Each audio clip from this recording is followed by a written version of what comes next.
Hello everyone, welcome to my channel அறுசுவை இது தனி சுவை.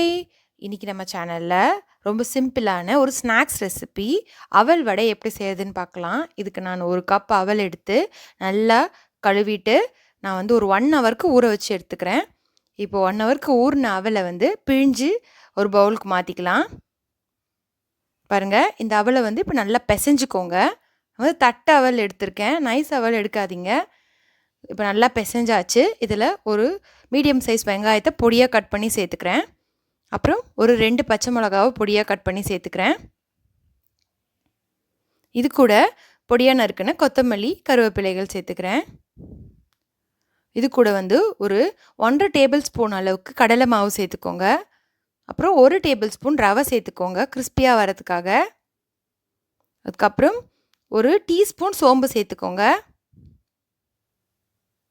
அதுக்கப்புறம் தேவையான அளவுக்கு உப்பு, ஒரு 1/4 டீஸ்பூன் மஞ்சள் தூள், 1/4 டீஸ்பூன் மிளகாய்த்தூள். உங்கள் காரத்துக்கு ஏற்ப சேர்த்துக்கோங்க மிளகாய்த்தூள். சேர்த்துட்டு இது எல்லாத்தையும் நல்லா ஒன்றா பிசைஞ்சு எடுத்துக்கலாம். தண்ணி தேவைப்பட்டால் தண்ணி விட்டு பிசைஞ்சுக்கோங்க. இது கூட துருவின இஞ்சி ஒரு 1/2 டீஸ்பூன் சேர்த்துக்கோங்க. சேர்த்து எல்லாத்தையும் நல்லா பிசைஞ்சுக்கோங்க. இப்போது ஒரு வடை மாவு பதத்துக்கு நம்ம கலந்துட்டு இதை குட்டி குட்டி வடைகளாக நம்ம தட்டி எடுத்துக்க போகிறோம். பாருங்கள், இந்த மாதிரி மூடி வச்சுருங்க.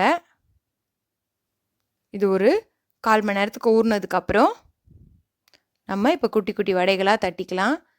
நான் வந்து ஒரு கடாய் வச்சு அதில் கடலெண்ணெய் சேர்த்துக்கிறேன். நீங்கள் சன்ஃப்ளவர் ஆயில் வேணாலும் சேர்த்துக்கலாம். சேர்த்துக்கோங்க. எண்ணெய் நல்லா சூடாகட்டும். இப்போ நம்ம வடைகளை தட்டிடலாம். இந்த பாருங்கள், வடைகள் எல்லாத்தையும் தட்டி ரெடி பண்ணியாச்சு. ஸோ இப்போ எண்ணெயும் சூடாயிடுச்சு. எண்ணெய் வந்து மிதமான தீயில் வச்சுக்கோங்க. ரொம்ப ஹைலியும் வேண்டாம், லோவாகவும் வேண்டாம். மிதமான தீயில் வச்சு பொரிச்சு எடுத்திங்கன்னா நம்மளுக்கு உள்ளெல்லாம் நல்லா வெந்து வரும். பாருங்கள், போட்டு ஒரு 5 நிமிஷம் ஆச்சு. இப்போ நான் திருப்பி போட்டுக்கிறேன். இதே மாதிரி நல்லா பொன்னிறமாக வர வரைக்கும் நம்ம வந்து பொரிச்சு எடுத்துக்க போகிறோம். பாருங்கள், நல்லா பொன்னிறமாக வந்துருச்சு. அவ்வளோதான், அந்த எண்ணெயோட சலசலப்போ அடங்கிடுச்சு பாருங்கள், பபுள்ஸும். இந்த டைமில் நம்ம வடை வந்து உள்ளே நல்லா வெந்திருக்கும். ஸோ நம்ம எடுத்துக்கலாம்.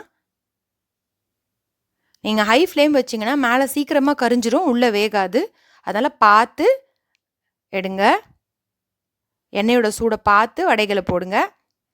அவ்வளோதான், ரொம்ப சுவையான அவல் வடை ரெடி. இது வந்து ஒரு ஈவினிங் ஸ்நாக்ஸ் டீயோட சர்வ் பண்ணிங்கன்னா ரொம்ப நல்லாயிருக்கும். நீங்களும் உங்கள் வீட்டை செஞ்சு பார்த்துட்டு எப்படி இருந்ததுன்னு மறக்காமல் கமெண்ட்ஸில் சொல்லுங்கள். வீடியோ பிடிச்சிருந்தா நம்ம சேனலை சப்ஸ்கிரைப் பண்ணிக்கோங்க. தேங்க்ஸ் ஃபார் வாட்சிங்.